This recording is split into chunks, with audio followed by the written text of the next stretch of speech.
এত সুন্দর লাগবে দেখতে যখন ফুলগুলো ফুটে পুরো বাগানটা ভরে থাকবে, তখন কতটা সুন্দর লাগবে।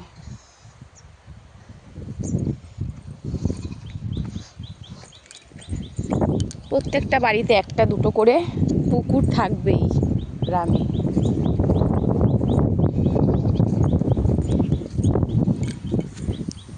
সুন্দর যে লাগে সকালবেলা সন্ধ্যাবেলাটায় এই নদীর ধারে এসে বসলে এত সুন্দর লাগে, তা সে বলে প্রকাশ করা যাবে না।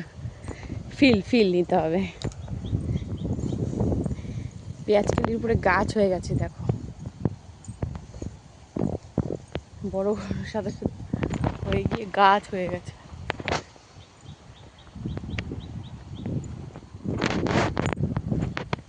ইনি এখনো ঘুম ভাঙেননি, সকালবেলায় এখনো ঘুম ভাঙেননি, এখনো ঘুমাচ্ছেন। ধান রোদে দিয়েছে সব, প্রায় বাড়িতে এখন ধান সিদ্ধ করে করছে, শুকা দিচ্ছে। গোয়াল ঘর থাকবে না, তা খেয়াল হয়, সব কিছুই আছে। এই দেখো ছাগল ছানা,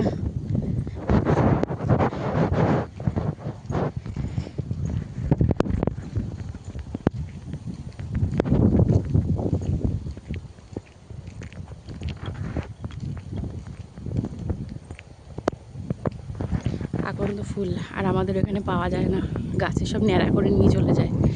এখানে কিছুদিন আগে শিবরাত্রি গেল, তাও আছে। কি সুন্দর। এখানে সবই ভালো মোটামুটি, কিন্তু এখানে যে ডাক্তার পাওয়া যায় না হুটহাট, তারপরে ভালো একটা স্কুল নেই, রাত বিরাত এখানে ভয় লাগে, পোস্ট আছে কিন্তু লাইট নেই। তাছাড়া সারাদিন থাকা যাবে, রাত হলে একটু ভয় ভয়।